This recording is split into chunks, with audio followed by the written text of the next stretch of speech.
Cryogenics.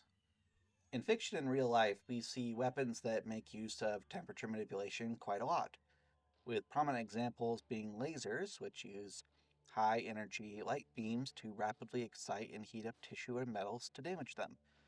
Flamethrowers, which use either gas or liquid fuel to rapidly ignite targets and deal searing damage to them, or to deny areas of approach to those targets. Or microwave weapons, used primarily in crowd control that cause intense irritation on the skin for living tissue.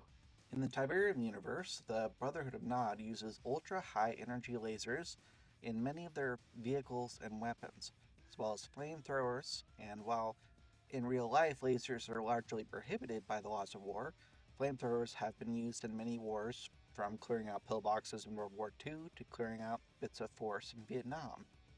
For most of time, however, weapons of cold were limited by the relatively difficult process of refrigeration and cryogenic cooling, which requires a huge amount of power compared to simply striking a match or holding a magnifying glass on a sunny day.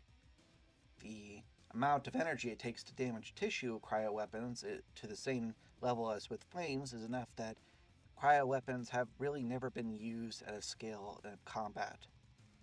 But with the will, there's a way, and with the Allied forces of Red Alert having mastered weather control devices, there's little standing in the way of them developing weapons to simply make a person a little chilly. And a little chilly is much of an understatement because the Allied forces' cryoweapons are not really meant to kill, but to incapacitate targets. In game, the cryocopter and other support units using cryoweapons do not kill their targets, but merely freeze them in place. Doing so does not require substantially more energy than one might think, as any adult knows the feeling of being ready and rearing to go on an icy day, opening the door only to be hit by a sub-zero wind gust and being rooted to the spot. Weakness suddenly, where there was power only seconds earlier. Such an effect, one similar to a freezing wind, might be achieved by using a cryogenically cooled ion particle stream, or a massively scaled down ion cannon that cools the ions it fires to a temperature that steals away thermal energy from a target, not freezing them outright, but instead sapping all the energy they have to move and making them combat ineffective. This same effect might be useful against vehicles as well. When scaled up in power, sustained beams might be able to cause instability in the armor, or cause the environment inside Soviet tanks to become hazardous due to sudden cold. This might even be able to affect entire ships if groups of cryoweapons are used in conjunction, freezing water around the ships or subs, or incapacitating their crews. Objects deeper underwater would likely be unaffected, but this weapon could still be very effective against all forms of targets, especially Soviet ones, as their tech is decades behind in many critical areas compared to both the Allies and the Japanese. There are many forms of cryoweapons, however, and some of the worst and most effective ones are not non-lethal. Take, for instance, cryonapalm, concept for which I saw the YouTube channel Tikor, which appears to be a mix of dry ice and a solvent. In a video, the user uses it to flash freeze and then shatter a gummy worm. A very impressive display and quite likely very damaging, but unfortunately fatally flawed as a weapon. Unfortunately, this substance doesn't make a very good weapon, for some real-world reasons. At ranges used by the cryocopter in Red Alert 3, such weapons would lose their potency quite quickly as, although the target would be cooled, the stream would foam, dissociate into vapor, and rapidly warm to a much less useful temperature before being able to fully damage a target. The blast would have to be done at distances far closer up than what would be practical from a helicopter. Even then, it would likely not be effective versus flamethrowers, or even standard weapons such as rifles or tank cannons. If one could control the reaction so that it happens at the point of impact, that would solve most of the issues, but that doesn't seem plausible for the near 70s world of Red Alert 3. And at ranges that short, one only needs to look at the life expectancy for flamethrower units in World War II to guess why that might not be effective versus other ranged units. Liquid nitrogen, another candidate suggested by Bad Guy 292, is a good option because it is commonly used in applications for cooling objects to removing things like warts from your hand.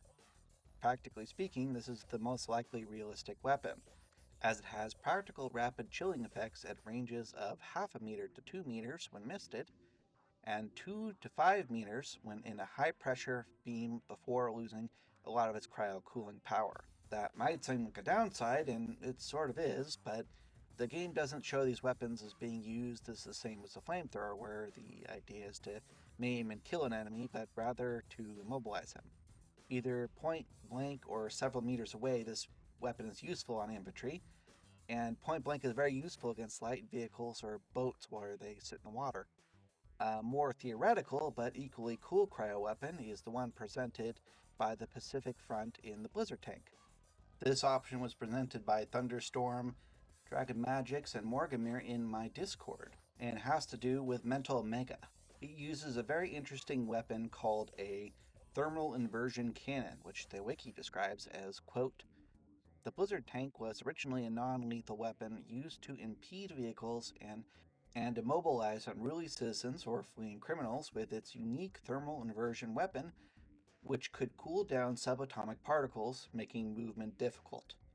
Now, this weapon's effectiveness has been amplified to such a level that any organic material is quickly destroyed, or, if more resistant, heavily slowed down under stress of absolute zero temperatures inflicted by the Blizzard tank. Its precision and rapid fire make it surprisingly an effective weapon against all types of aircraft as well. Even though this weapon can outrange most conventional tanks, and its effectiveness against infantry is undisputed, it only does negligible damage to structures. Unquote. Now, I don't know if the functional process of the weapon has been fully explained, but this weapon sounds a lot like another fictional weapon from another sci-fi franchise, the phaser from Star Trek. The phaser functions by emitting a focused beam of subatomic particles called nadions that disrupt the strong nuclear force holding a target's atoms together. This disruption causes a chain reaction, releasing energy and disintegrating the target. The phaser's output intensity and frequency can be adjusted to achieve different levels, from a low-power stun to a high-power vaporize setting, which can cause anything from neurological trauma to total disintegration. Now, nadions don't really exist, but what a phaser is fundamentally is a beam of particles that disrupt the molecular bonds of a target. And thermal inversion cannon uses a particle beam to rapidly shed kinetic energy until the target approaches absolute zero. A particle cannon is not only available today. The original version of this was the cyclotron, invented by Ernest Lawrence in the late 20s and early 30s. Both the US and Germany in World War II looked into making this into a battlefield weapon, and the US and the USSR did as well in the real Cold War, although the ultimate problem was the dispersal of particles in the air, giving it a very limited range, making it impractical compared to conventional technology. Combined with a large emitter and a powerful energy source needed to fire it, these sort of weapons remain impractical outside of vacuum. However, a bit of help for the practicality of this concept might actually come from the Tibor ion cannon, which used many ionizing lasers to sheath the ion beam and prevent dispersal through the atmosphere, allowing the cannon to function from orbit. If we look at both weapons and assume the visual bits we see are those lasers, and set aside the energy requirements as those available to the science fiction factions, both of the basics of those weapons are now possible. Now, the thermal inversion beam is somewhat of a different story, as stealing away kinetic energy requires more of a Star Trek-esque hand-waving explanation. Perhaps the energy is transported to a parallel dimension, or is in an alternate timeline. If we assume it uses the micro version of chronosphere tech, but considering all that is still within the realms of possibility within these settings. Both of these weapons have the potential to be devastating in the field of battle, and are fine examples of how, even in sci-fi schlock like one can find within the Red Alert setting, the weapons are in fact beautiful in their eccentricity, their relative plausibility in real life. Thank you all for watching. I hope you enjoyed this. Special thanks to Morgamir, Thunderstorm, DragonMagicks, and Bad Guy 292 for helping move this video. I appreciate you guys, and them specifically for sticking around for so long. And I hope to have more videos out soon. Thank you for watching.